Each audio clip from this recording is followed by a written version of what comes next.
Time Warner Cable is pleased to be an underwriting sponsor for Carolina Week.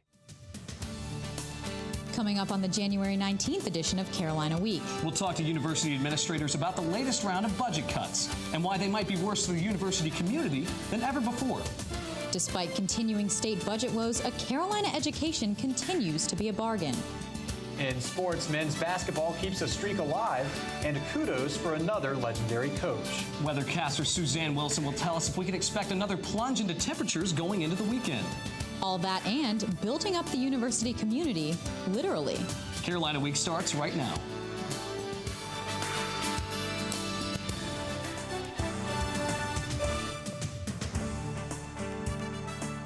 From the James F. Goodman Studio in the School of Journalism and Mass Communication at the University of North Carolina at Chapel Hill, connecting campus and community, this is Carolina Week.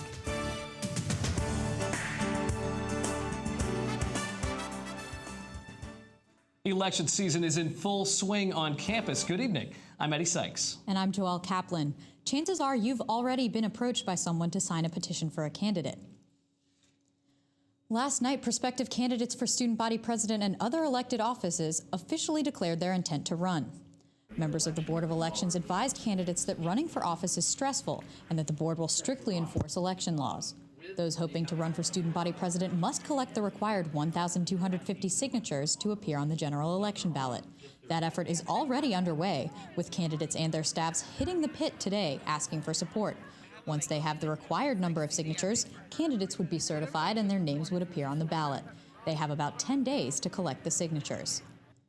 The 6 students hoping to make it onto the ballot are Mary Cooper, an environmental health and science major from Nashville, Tennessee, Dylan Gilroy, a journalism major from Raleigh, Joey Guy, a political science major from Asheboro, Rick Ingram, a political science and economics double major from Asheville, Ian Lee, a business major from Cary, and Brooklyn Stevens, a psychology and sociology double major from Wake Forest.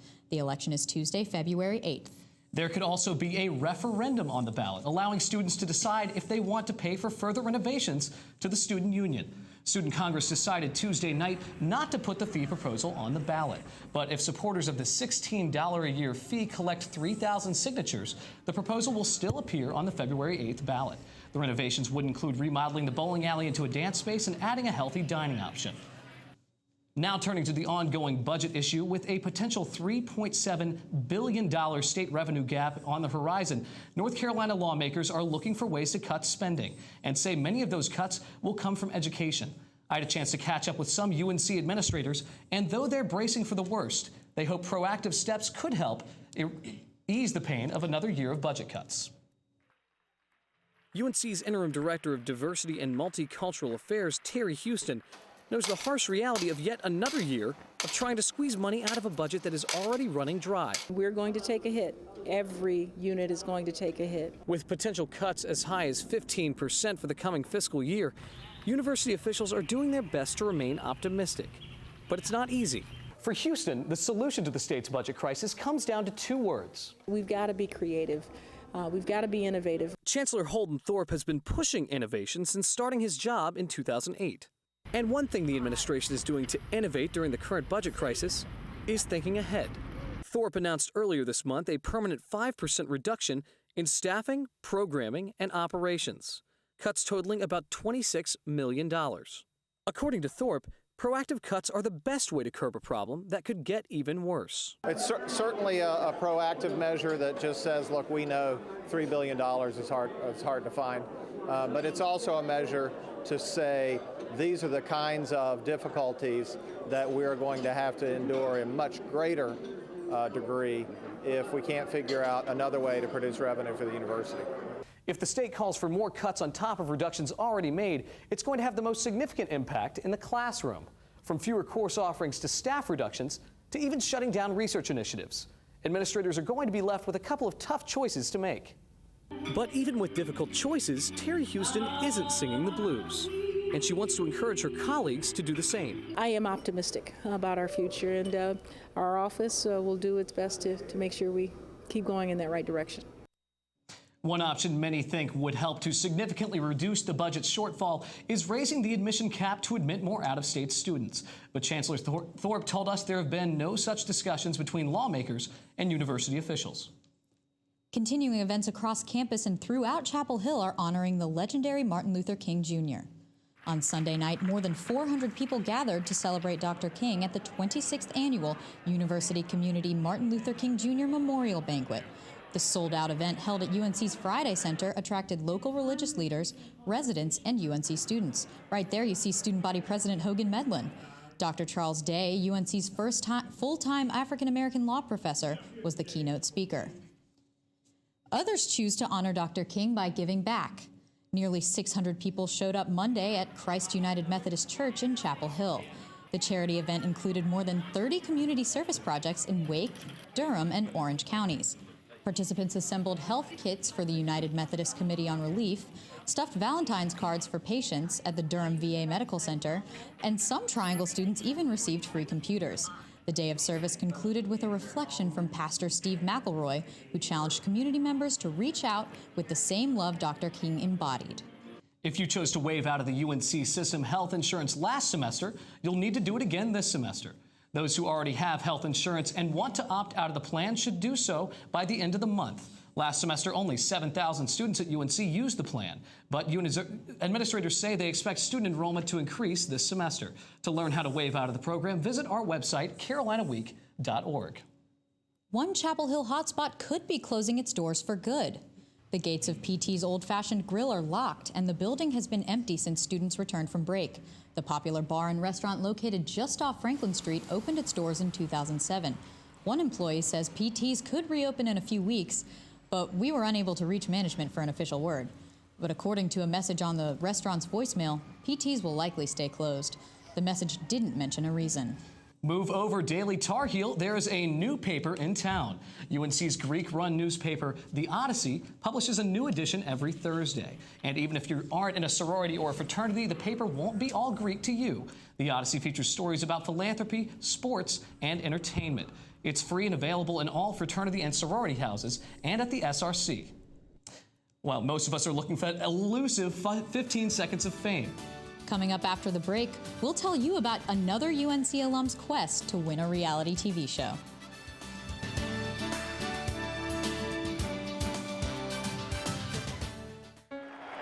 Today is a special day. Today we gather as a nation and as an international community to recognize the selfless decision of one of the most influential women of our time. She's been recognized by religious figures and politicians around the world. To us, she's just Rachel. But to the rest of the world, she's the woman who, after having one too many drinks, chose not to drive home buzzed.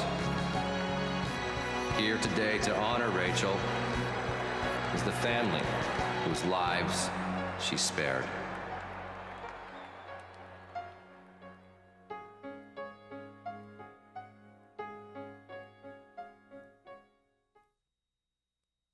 There's a place not so far away, a place where you don't have to keep the volume down.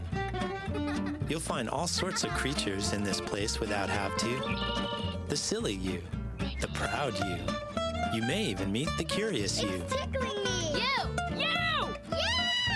Ask your parents to take you to this not so far away place.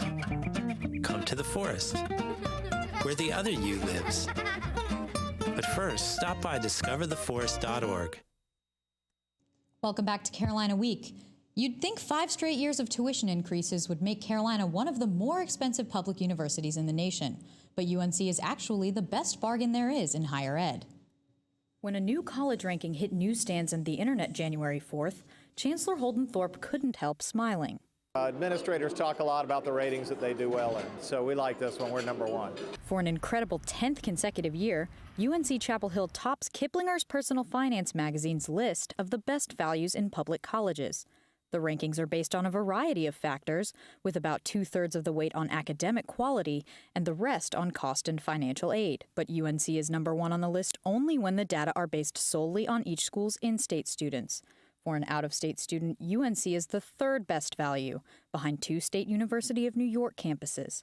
Thorpe is still pleased and says UNC's current budget crisis makes this year's honor even more impressive. And that's even with the $950 in-state tuition increase that we did. So it just shows you how valuable a Carolina degree is. The budget crisis also affects the faculty, who greatly influence academic quality. With department funding cuts and a 3-year freeze on salaries, some esteemed faculty members have left UNC. But student body president Hogan Medlin says most professors have a reason to stay. We have top-notch faculty who love this place and who stay here for that purpose. And I think with a low tuition in comparison to our peer institutions and the quality of education we receive from our faculty, it keeps us at the top. And the view from the top is worth the climb for Carolina's hardworking students. It's a view Chancellor Thorpe says you can't fully see in the pages of a magazine. Great education, perfect college town, and engaged in the community and the world in ways probably unlike any university of its quality. But the big question is, how can UNC possibly hang on to that ranking if state budget cuts force the university into canceling sections and laying off faculty?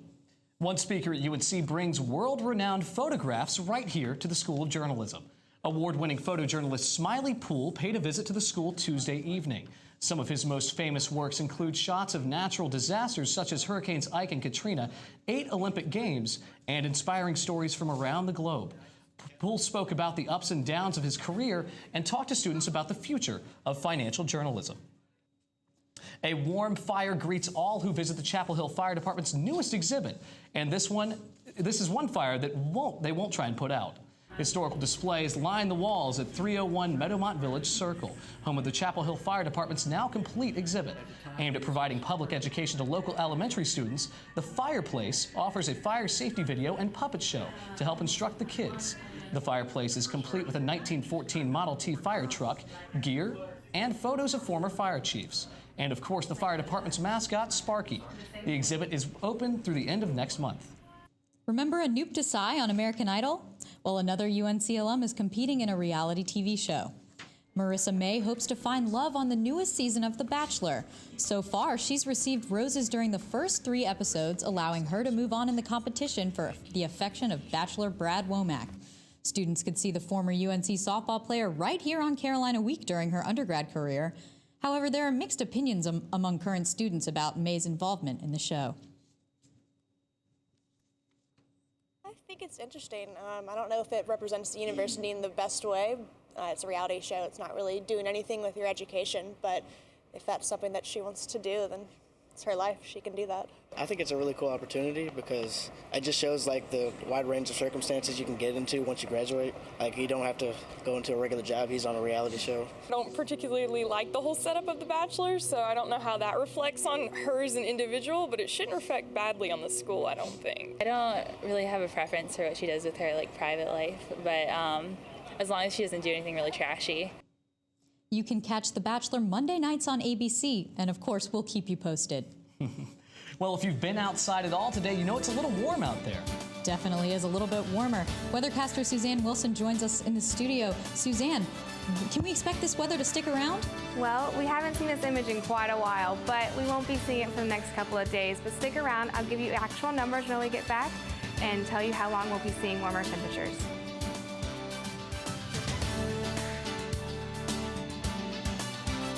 A good father is the most important job in a man's life, but it doesn't have to be hard.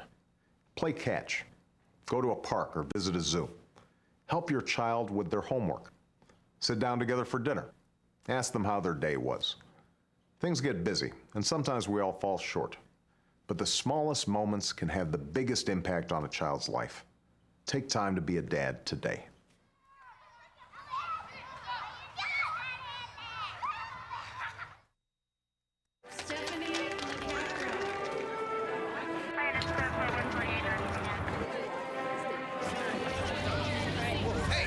Two out of 3 people with diabetes die of heart attack or stroke.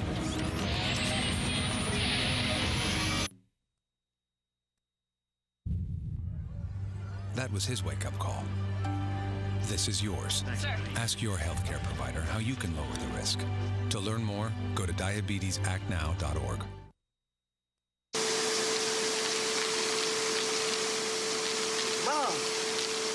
Mom! What? You can't find Ichabod. What?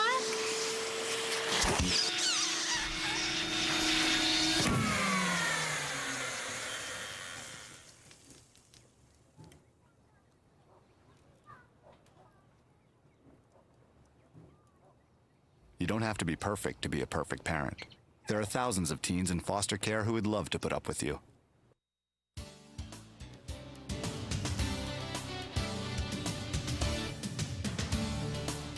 Good evening and welcome back to Carolina Week. I'm Suzanne Wilson with your Carolina Week 5-day forecast. So today we did hit a high around 60, which is above average for this time of year. Average is around 52 for January, and we've been seeing way below average. So today was a nice breath of fresh air. But will that stick around? It doesn't look like it is. There is a chance of showers for Thursday evening into Thursday morning, and it looks like Friday and Saturday are going to be windy and chilly. But moving on, tonight we can expect temperatures to be around 45 around 8 p.m. as you're moving around campus and as the evening begins. Around midnight, we'll get to our low around 30 as the night progresses, and then tomorrow morning, with your morning commute, we'll need to bring that jacket out again with a temperature at 34 for the morning around 8 p.m. Taking a look at our satellite radar, you can see there are a lot of clouds to the west of us, but there aren't many over North Carolina. We had a nice warm day today, and these clouds are not affecting us, but they will be affecting us in the next couple of days. The surface map here, you can see this trough sitting over North Carolina, and that's what's bringing us our nice weather we've experienced today. High around 60, nice clear skies, no heavy jacket needed. And it looks pretty clear out here, but as we take a look at our later surface map, it will have some activity. Tonight, again, mostly clear skies, chilly conditions getting to a low around 30. And as we move into tomorrow, we'll have a mostly sunny afternoon with a chance of showers in the evening with a high around 51. So another day around average for January, but like I said, it's going to be getting cooler after that.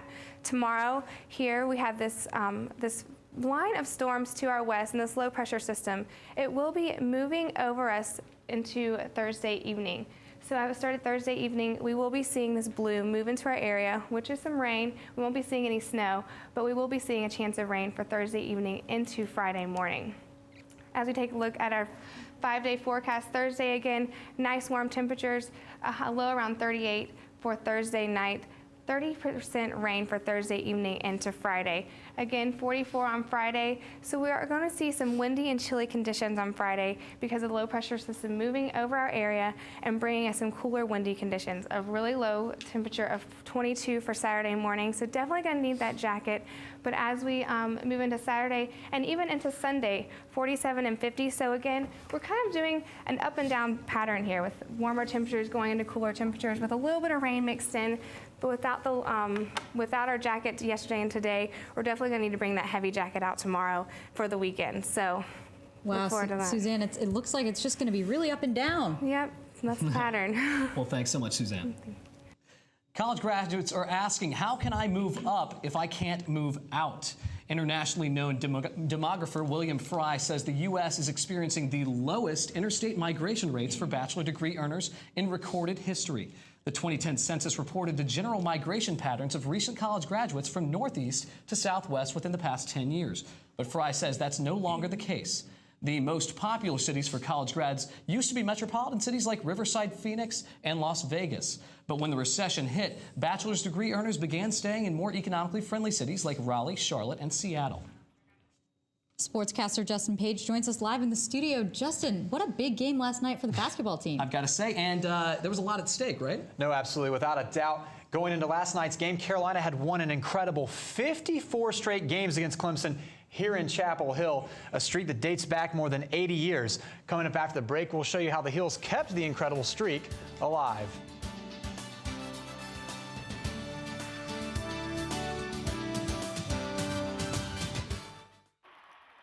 Johannes, Eisenbahns make you grow up smart and successful so you can be a doctor, lawyer, handsome genius composer. Like me. Feed your kids the arts. Visit AmericansForTheArts.org.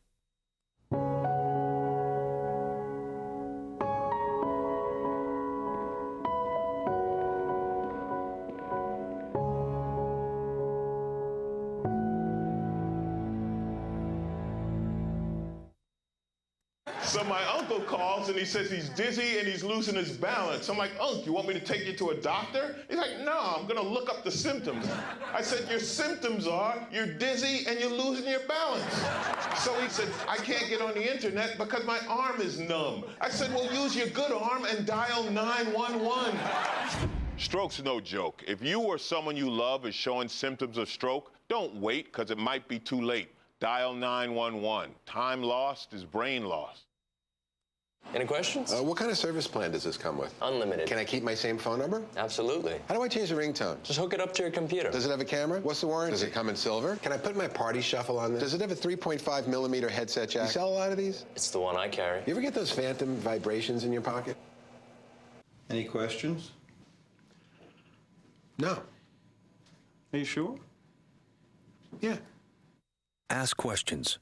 For the 10 questions everyone should know, go to ahrq.gov.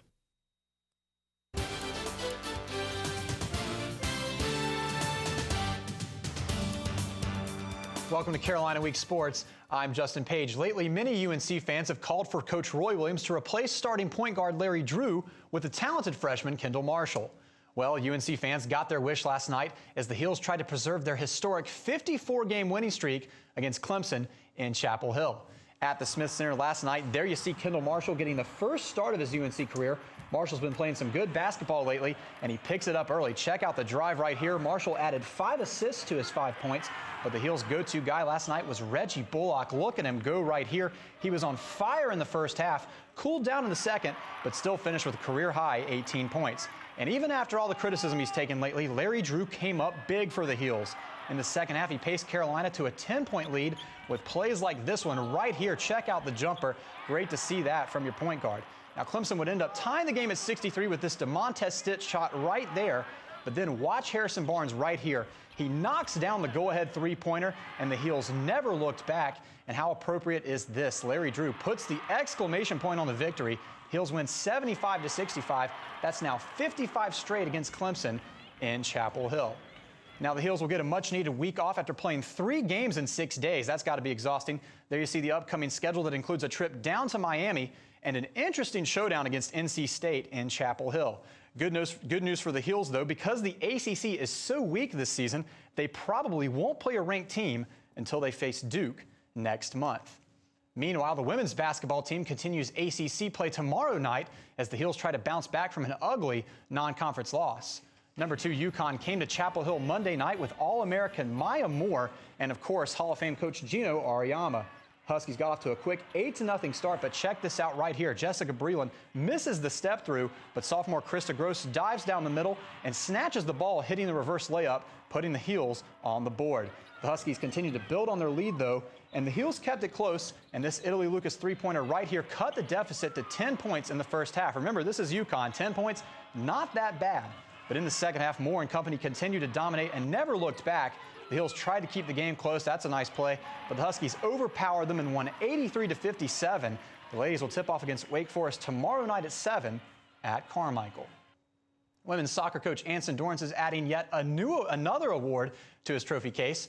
He recently received the 2010 National Soccer Coaches Association of America Honor Award. This comes at the end of another successful season for the Tar Heels, who won the ACC regular season championship. Coach Dorrance says that he hopes to keep working with the ladies throughout the years and coaching his team to victory until the day he dies. Well, what I would love is I have a massive heart attack just having defeated Duke and just die right out there in the field one of these days. That'd be a glorious ending.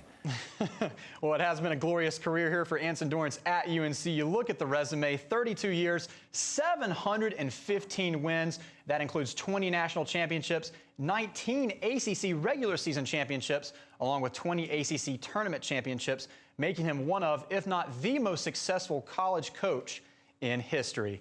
Meanwhile, a couple of other Olympic sports teams are off to great starts. The UNC gymnastics team won its 9th straight George Washington Lindsey Ferris Invitational on Sunday. That's a mouthful in its season opener.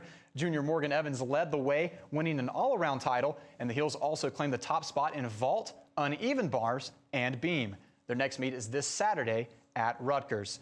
Switching gears, the wrestling team overwhelmed Duke Tuesday night in Durham, dropping only 2 matches. There you see the score. What a beatdown. The Heels' next match is this Friday in Chapel Hill, against Virginia. And of course, those teams will be a part of a busy weekend of sports action here in Chapel Hill. As we've already mentioned, women's basketball will kick things off when they play Wake Forest tomorrow night at 7. And on Friday, the wrestling team will not only face Virginia at 7 o'clock, but Appalachian State at 9 in back-to-back matches here in Chapel Hill. And Carolina's tennis teams will also be in action. On Saturday, the women's team will take on Winthrop in an early match at 10 a.m., followed by a nightcap against Elon at 5. And the men's team will take on UNC Charlotte on Sunday at 1. So you look around on campus, certainly a very busy weekend in Carolina sports. Basketball team has the week off, and the football team, obviously that's wrapped up, but still a lot going on. Get out there and support your Tar Heels. Absolutely. Let's get out there. Thanks so much, Justin. When we graduate, the university will wait about 3 days before starting to ask us for money. Well, that's one way to give back, but we don't have to wait until commencement to help build up the UNC community.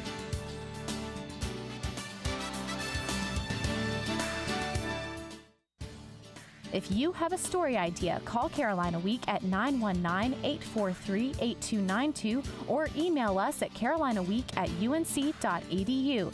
If you have questions about this program, write Carolina Week at Campus Box 3365, UNC-CH, Chapel Hill, North Carolina 27599.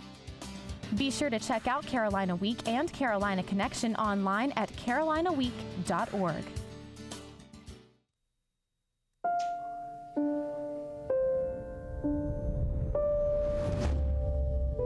What if a disaster strikes without warning? What if life as you know it has completely turned on its head? What if everything familiar becomes anything but? Before a disaster turns your family's world upside down, it's up to you to be ready. Get a kit, make a plan, be informed today. Learn how at ready.gov.